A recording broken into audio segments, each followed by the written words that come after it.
আসসালামু আলাইকুম ভিউয়ার্স, কেমন আছেন সবাই? আমার রান্নাঘর চ্যানেল থেকে বলছি। আজকে আবার একটা নতুন ভিডিও, নতুন রেসিপি নিয়ে এসেছি। সবার কাছে হয়তো এটা নতুন না, কিন্তু আমার কাছে ভালোই লাগে এই রেসিপিটি। এটা হচ্ছে ভুনা খিচুড়ি। তো আমি সবজি দিয়ে এই ভুনা খিচুড়িটা তৈরি করেছি।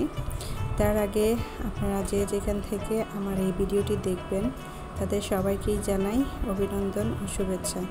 তো চলুন দেখি আমি এই বোনা খিচুড়িটা কীভাবে তৈরি করেছি। এই বোনা খিচুড়িটা তৈরি করার জন্য আমি এখানে বুটের ডাল আর খেসারির ডাল নিয়ে নিয়েছি 100 গ্রাম পরিমাণের। তো এখন এইগুলোকে আমি খুব ভালোভাবে ভেজে নেব। তারপর ভাজা হয়ে গেলে আমি ভালো করে ধুয়ে 10-15 মিনিটের মতো এইভাবে পানিতে রেখে দেব। ডালগুলো ভিজতে থাকুক। আর এখন হচ্ছে আমি যেহেতু সবজি দিয়ে খিচুড়িটা রান্না করব, সেজন্য আমার ঘরে থাকা যে সবজিগুলো ছিল সেগুলোকে আমি এখন কেটে খুব ভালো করে ধুয়ে নিয়েছি। এখানে পেঁপে, গাজর আর আলু দিয়ে দিয়েছি। আপনারা চাইলে আরও সবজি অ্যাড করতে পারেন। তো এখন খিচুড়িটা রান্না করব আর ডালগুলো এখন দিয়ে দিব এর উপরে। আর এক এক করে সমস্ত মশলা দিয়ে দিব। তো প্রথমে দিয়ে দিলাম 1 টেবিল চামচ লবণ, আর 2 টেবিল চামচ আদা রসুনের বাটা, আর হচ্ছে মরিচের গুঁড়া 1 টেবিল চামচ, হলুদের গুঁড়া 1 টেবিল চামচ, ধনিয়ার গুঁড়া 1 টেবিল চামচ, আর জিরার গুঁড়া 1 টেবিল চামচ। আর এখানে হচ্ছে টমেটো আর হচ্ছে পেঁয়াজ। আর আমি একটু মাংস অ্যাড করব, গরুর চর্বি আর মাংস অ্যাড করেছি সাথে, যাতে ফ্লেভারটা আরও বেশি ভালো হয়, খেতেও খুব ভালো লাগে। আর এখানে আমি দিয়ে দিচ্ছি গরুর মাংসের মশলাটা ইউজ করেছি ফ্লেভারটা ভালোর জন্য। আর এখন পানি দিয়ে দিচ্ছি। তারপর এই সব কিছু দিয়ে খুব ভালোভাবে মাখিয়ে নিয়েছি আর সামান্য পরিমাণে পানি দিয়ে আমি এখন চুলায় বসিয়ে দিয়েছি। তো প্রথমে এগুলোকে আমি একটু বলক উঠিয়ে নেব। তারপর যে চালগুলো দিব, চালটা পরে দিব বলক ওঠার পরে। এখন চাল নিয়ে নিচ্ছি 1 কাপ পরিমাণ। এখানে সিদ্ধ চাল 1 কাপ পরিমাণ, আর হচ্ছে পোলাও চাল 1 কাপ পরিমাণ, আর দিয়ে দিব মসুর ডাল 1/2 কাপ পরিমাণ। এই সব কিছু এখন মিক্সড করে খুব ভালোভাবে ধুয়ে তারপর যখন সবজি আর মাংসটার বলক উঠবে তখন দিয়ে দিব।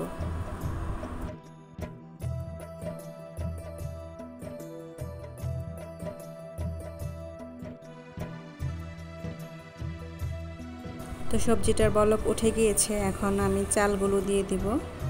আগে চালটা দিলে খুব বেশি নরম হয়ে ভেঙে যাবে, সেজন্য একটু পরে দিয়েছি। আর এখন আমি এগুলোকে খুব ভালোভাবে মিক্সড করে আবারও 10 থেকে 15 মিনিটের মতো জাল করে নেব। এখন আমি লো হিটে দেব। আর ফাঁকি করে রাখা এলাচ, দারচিনি, জয়ফল, জয়ত্রী মিক্সড মশলাটা দিয়ে দিয়েছি 1 টেবিল চামচ পরিমাণ। তো এখন আমি জাল করে নিচ্ছি।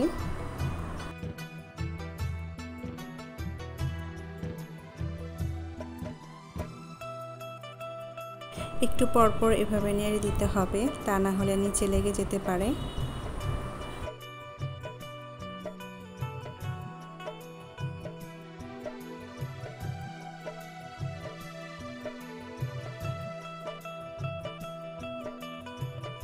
তো এখন আমি কাঁচামরিচ ফালি করে রেখেছিলাম, সেগুলো দিয়ে দিয়েছি। আমি অনেকগুলো কাঁচামরিচ দিয়েছি। বেশি করে কাঁচামরিচ দিলে খিচুড়ির ফ্লেভারটা এতটা অসাধারণ হয়, সেটা বলার বাহিরে। তো যাই হোক, আমি এখানে 1 প্যাকেট ম্যাগি মশলাটাও দিয়ে দিচ্ছি। ম্যাগি মশলাটা দিলে ফ্লেভারটা খুব সুন্দর আসে আর খেতে তো অসাধারণ। আপনারা চাইলে স্কিপ করতে পারেন, কিন্তু আমি দিয়েছি কারণ খুব ভালো লাগে আমার কাছে। আর এদিকে আমি এখন এই খিচুড়িটাকে ফোড়ন দেওয়ার জন্য পেঁয়াজ ভেজে নিচ্ছি। খিচুড়ি প্রায় হয়ে এসেছে সেজন্য। তো আমি পেঁয়াজগুলোকে খুব ভালোভাবে ব্রাউন করে ভেজে নেব।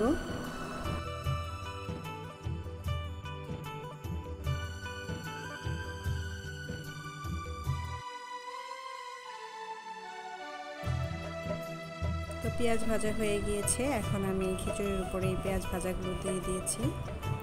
অসাধারণ একটা খিচুড়ি। এই খিচুড়িটা খেলে যে কতটা ভালো লাগে, আর বিশেষত বৃষ্টির দিনে। আমি বৃষ্টির দিনেই এই খিচুড়িটা রান্না করেছি। তো যাই হোক, আমার খিচুড়িটা একদম রেডি হয়ে গিয়েছে পারফেক্টভাবে। এখন চলুন আপনাদেরকে পরিবেশন করে দেখাচ্ছি। এই যে দেখুন কতটা সুন্দর হয়েছে, দেখতে লোভনীয় হয়েছে। আর আমি এখানে আচারের তেলটা ইউজ করছি। খিচুড়ি মানেই তো আচারের তেল বা আচার দিয়ে খাওয়া, খুবই ভালো লাগে এই খিচুড়িটা খেলে। সবজির সাথে যদি একটু পরিমাণে মাংস দেওয়া যায় তাহলে আরও বেশি ভালো হয়। সেজন্য আমি গরুর গোশতের যে চর্বি আর মাংস ছিল সেটা দিয়ে আমি খিচুড়িটা রান্না করেছি। তো ফ্লেভারটা অনেক সুন্দর এসেছে আর খেতেও খুব টেস্টফুল হয়েছে। তো আজ এই পর্যন্তই, আপনাদের সবার কাছ থেকে বিদায় নিচ্ছি। আর যারা আমার এই রেসিপিটি অনেকক্ষণ ধরে দেখেছেন তাদের সবাইকে জানাই অভিনন্দন ও শুভেচ্ছা। আর কেমন হয়েছে এই রেসিপিটি আপনারা আমার কমেন্টের মাধ্যমে জানিয়ে দেবেন।